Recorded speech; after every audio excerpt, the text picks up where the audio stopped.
नमस्कार दोस्तों, स्वागत है आप सभी लोगों का आज के इस वीडियो में। दोस्तों आज की इस वीडियो में बात करेंगे, अगर आपका कोई ईएमआई बाउंस हो जाता है तो आप उससे कैसे निपट सकते हैं। आप लोगों को बताना चाहूँगा, ये वीडियो बिल्कुल एडिट नहीं किया जाएगा, यानी शुरू से लास्ट तक आपको दिखाया जाएगा और बहुत ही आराम से बताया जाएगा, बहुत ही सरल भाषा में बताया जाएगा। काफ़ी लोगों का सवाल आता है कि लीगल जो वर्ड होते हैं बहुत ज़्यादा यूज करने की वजह से चीज़ें समझ में नहीं आती है, तो बिल्कुल कॉमन वर्ड यूज़ किया जाएगा ताकि आप इस चीज़ को अच्छे से समझ सकें। तो दोस्तों बिना टाइम को वेस्ट किए वीडियो शुरू करते हैं। अब जैसे कोई हम लोन लेते हैं, चाहे अब क्योंकि ये चीज़ें तो लगी रहती है भाई, हर समय इंसान के पास पैसे नहीं होते, किसी के पास भी पैसे नहीं होते। अब उसको लोन लेने की जब ज़रूरत पड़ती है या कोई चीज़, उसको कोई प्रोडक्ट अपने घर में लाना है, जैसे मोबाइल ले लीजिए या कोई और चीज़ हो गया, उसको कुछ लाना होता है तो या तो वो नगद दे के लाएगा या लोन लेगा, मतलब पैसा तो उसको कहीं से अरेंज करना पड़ेगा। अब मैक्सिमम लोग क्या करते हैं, आप लोगों ने देखा होगा, 0 इंटरेस्ट पर आप सामान लेके जाइए। अब ये 0 इंटरेस्ट का फंडा क्या है, सबसे पहले ये चीज़ समझ लेते हैं। आप लोन तो ले लेते हैं, कोई चीज़ फाइनेंस करवा लेते हैं आप, दिक्कत तब आती है जब आपका ईएमआई बाउंस हो जाता है। आपको बताना चाहूँगा, आज के 10-15 साल पहले होता क्या था, जब कोई चीज़ हम फाइनेंस करवाते थे या कहीं लोन अप्लाई करते थे तो हमसे एक ब्लैंक चेक लिया जाता था, और जब कभी भी हम पैसा देने में असमर्थ होते थे तो वो जो ब्लैंक चेक होता था उसमें अमाउंट भर के उसको अकाउंट में डाल दिया जाता था। जो इंश्योरेंस कंपनी होती थी या जो कोई लोन कंपनी होती थी या बैंक होता था, वो क्या करता था, उस चेक को अकाउंट में डालता था। और होता क्या था, क्योंकि आपका जो ईएमआई बाउंस होता था पैसा ना होने के कारण से, अब जैसे वो चेक डालेगा वैसे क्या होगा, वो चेक बाउंस हो जाएगा। अब जैसे वो चेक बाउंस हो जाएगा तो आपके ऊपर एनआई एक्ट की धारा 138 के तहत केस कर सकता है। सबसे पहले आपको नोटिस भेजा जाएगा, ये पहले आज के 10-15 साल पहले की बात है। आपको नोटिस भेजा जाएगा और उसके बाद में आपके ऊपर केस हो जाएगा। इसमें आपको 2 साल की सज़ा हो सकती है, आपको जुर्माना भी लगाया जा सकता है। लेकिन अब जब चीज़ें बदल रही हैं, हर चीज़ डिजिटल हो रहा है, अब मैक्सिमम लोगों के पास में, आप ग्रामीण क्षेत्रों में जाकर देख लीजिए, मैक्सिमम लोगों के पास चेकबुक होता ही नहीं है।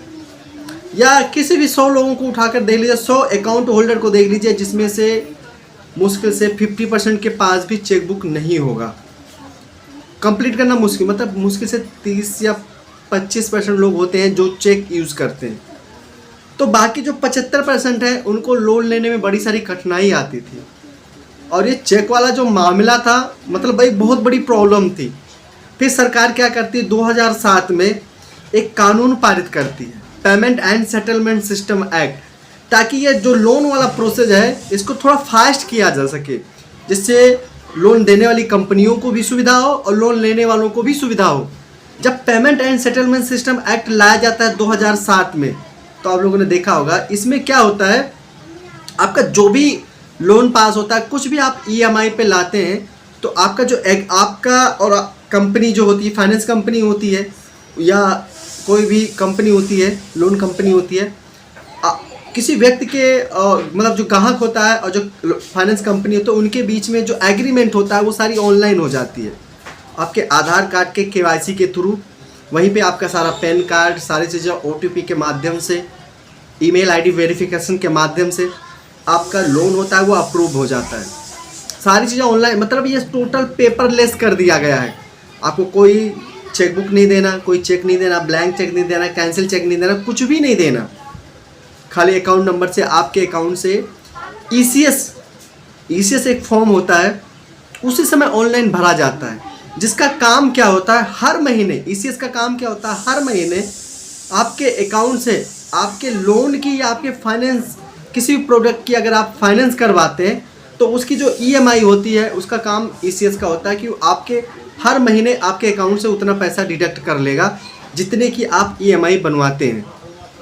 आपको कुछ करने की ज़रूरत नहीं, बस आपको करना ये है कि आपको अपने अकाउंट में जो आपका बैलेंस है उसको मेंटेन करके रखना है। वो ऑटोमेटिक जिस डेट पे कटना है उस डेट पे वो कट जाया करेगा। ये ईसीएस के माध्यम से होता है। जब आप कोई चीज़ फाइनेंस करवाते हैं उसी समय आपके अकाउंट से, और लोन अकाउंट जो होता है, जो लोन कंपनी होती है उनके साथ में एग्रीमेंट होता है, उसी एग्रीमेंट के दौरान आपका ईसीएस भी एक्टिवेट कर दिया जाता है। इसके कई सारे नाम हो सकते हैं, ईसीएस कह सकते हैं आप या नैच कह सकते हैं।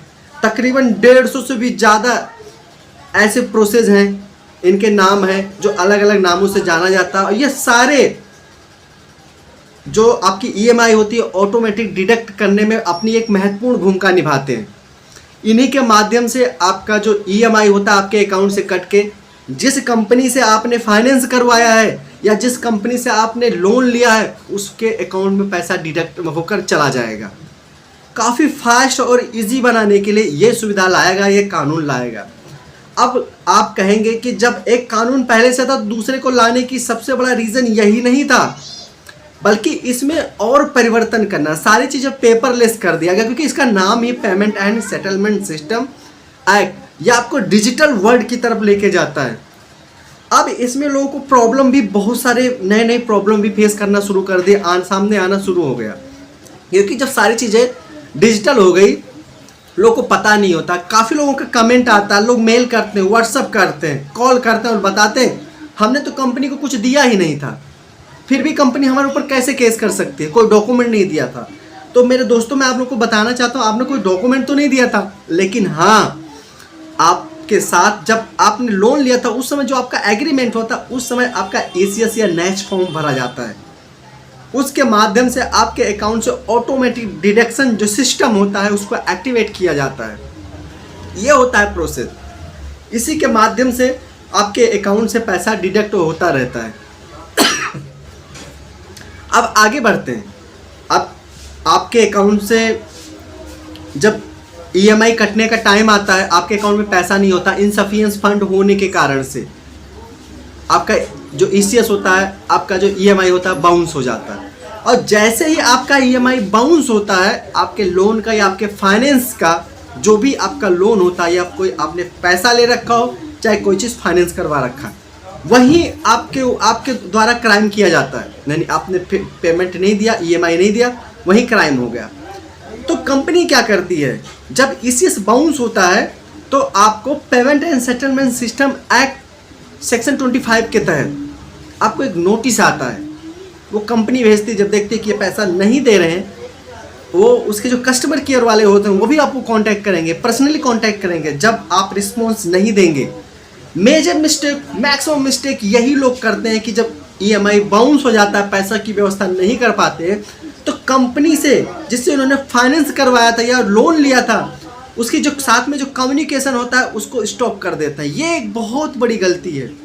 आपको कम्युनिकेशन जो है उस कंपनी के प्रति उसको रोकना नहीं है, कम्युनिकेशन रेगुलर जारी रखना है, उनको समझाना है कि पैसे की प्रॉब्लम है इसलिए पेमेंट नहीं कर पा रहे हो। जैसे आपके पास पेमेंट आएगा आप पेमेंट कर देंगे, या जैसे भी आपको पेमेंट मिलता है आप पूरा पेमेंट कर दीजिए, बाकी जो लोन अमाउंट है वो वैसे के वैसे चलता रहेगा। क्योंकि जब कम्युनिकेशन बंद कर देते हैं तो कंपनी मजबूर हो जाती है आपके अगेंस्ट लीगल नोटिस भेजने के लिए। पहले लीगल नोटिस भेजती है, वहाँ पे भी आप कोई रिस्पॉन्स नहीं देता, अरे कंपनी ने नोटिस ही तो भेजा है, क्या कर लेगी, नहीं जाएंगे, ये सोच होती है लोगों की। फिर कंपनी इसके बाद और ज़्यादा मजबूर होने पर फिर वो payment and settlement system act के थ्रू केस करती है, फिर कोर्ट से सम्मन आता है। मैंने तो ऐसे लोगों को भी देखा, मेरे पास बहुत सारे ऐसे केसेस पड़े हुए हैं जो अभी कोर्ट में चल रहे हैं। मेरे बहुत सारे ऐसे क्लाइंट हैं जिन्होंने सम्मन आने के बावजूद कोर्ट में नहीं जाते हैं।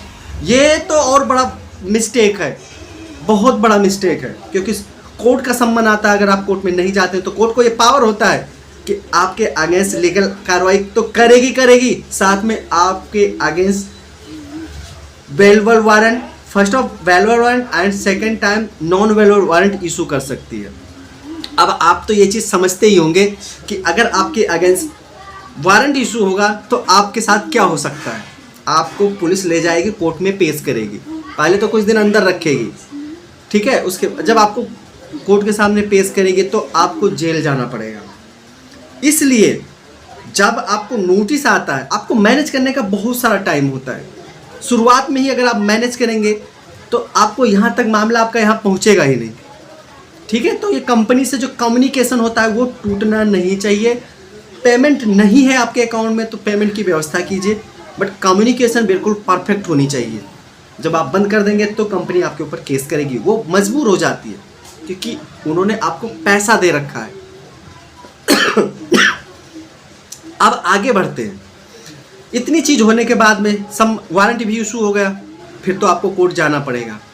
अब कोर्ट पहुंच गए तब भी मैं आपको एक बहुत ही गोल्डन अपॉर्चुनिटी बताऊंगा इस वीडियो में कि इसके बावजूद आप अपने केस को कैसे सेटल कर सकते हैं। क्योंकि अगर आप फाइट भी करेंगे, केस को कॉन्टेस्ट भी करेंगे, तो आप जीत नहीं सकते हैं, क्योंकि सारी चीज़ें ऑनलाइन हुई है, वेरिफिकेशन ऑनलाइन हुआ है, आपने लोन लिया ये भी बात पक्का है, आपने कोई चीज़ फाइनेंस करवाया ये भी बात पक्की है। तो चीज़ तो आप मतलब आपने तो उसके कर्जदार हो गए, तो इस चीज़ को तो आप झुठला नहीं सकते हैं। फिर कैसे आप केस जीत सकते हैं? यानी कि आप हर तरह से फंस चुके हैं। इससे बचने का तरीका आज की इस वीडियो में बात करूंगा और अभी बात करूंगा। इससे बचने का तरीका यह है, मैंने सुप्रीम कोर्ट ने 2010 में एक फैसला सुनाया था, दामोदर एस प्रभु सैयद बाबालाल, 2010 में मैंने सुप्रीम कोर्ट का फैसला आया था, जिसमें मैंने सुप्रीम कोर्ट ने कहा था कि केस को अगर पहले या दूसरे चरण में, खासतौर पर ट्रायल के समय पर अगर सेटल किया जाता है तो 10%, 15%, 20% और कम से कम 25% के साथ में केस को सेटल किया जा सकता है। बट डिपेंड करता है उस केस को कौन सी स्टेज पे सेटल किया जा रहा है।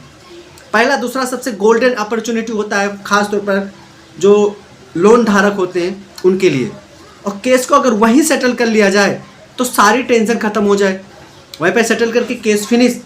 आपको कोर्ट कचहरी के चक्कर लगाने से 1-2 दिन में ही कंप्लीट हो जाएगा। या आप पहले ही डेट में अगर बोल देंगे कि हम मेडिसिन में जाएंगे, हम केस को सेटल करेंगे, तो कोर्ट तुरंत आपको मेडिसिन सेंटर भेज देगी, वहां पर जाइए और केस को सेटल कर लीजिए। अगर आपको payment and settlement system act के थ्रू कोई भी नोटिस आता है तो इसको ऐसे डील करने का सबसे बेहतरीन तरीका है। इससे बेहतर तरीका कुछ भी नहीं है अगर आप केस सेटल करना चाहते हैं। बाकी फाइट करना चाहते हैं तो पूरी ज़िंदगी पड़ी है, लड़ते रहिए, जिस दिन हार जाएंगे उस दिन पैसे देने पड़ेंगे या फिर आप जेल जाएंगे। एक चीज़ और बता देता हूँ, अगर आप पेमेंट नहीं करते हैं तभी आपको जेल तो जाना ही पड़ेगा, और जेल जाने से आपका जो पेमेंट का उधार है वो पूरा नहीं होगा, वो वैसे के वैसे बना रहेगा। कुछ लोग सोच रहे हैं जेल चले जाएंगे तो पैसा देने से बच जाएंगे, वो पैसा आपका वैसे के वैसे आपके ऊपर पड़ा रहेगा, वह आप कर्जदार बने रहेंगे। इसलिए ध्यान रहे, जब कभी भी आपके पास ऐसा नोटिस आता है तो सबसे पहले अगर आपका EMI बाउंस होता है, सारी चीज़ तो वहीं से शुरुआत होती है। तो जो लोन कंपनी होती है या फाइनेंस कंपनी होती है या बैंक होता है, उनके साथ में कम्युनिकेशन आप अपनी अच्छी बना कर रखिए ताकि मामला कोर्ट तक पहुँचे ही ना। इसके बावजूद भी अगर आपका कोई सवाल है तो मुझे कमेंट कर सकते हैं और मुझे आप सभी लोगों के कमेंट का इंतज़ार रहेगा। बाकी दोस्तों, समय के साथ साथ चीज़ें बदलती रहती हैं। मैं कोशिश करूंगा आप लोगों के लिए, आपके सवालों का या आपको लोगों के लिए एक अच्छी से अच्छी वीडियो बनाता रहूं, बट थोड़ा बिजी होने के कारण इस चैनल पर अब नई वीडियो आपको बहुत कम देखने के लिए मिलेगी। हाँ, बट मैं कोशिश करूंगा वीडियो थोड़ी बड़ी हो जाएगी, पर हर अपने व्यूअर्स के सवालों को ज़रूर शामिल करूंगा। दोस्तों, मिलता हूँ एक नई वीडियो में। आप सभी लोगों को बहुत बहुत धन्यवाद।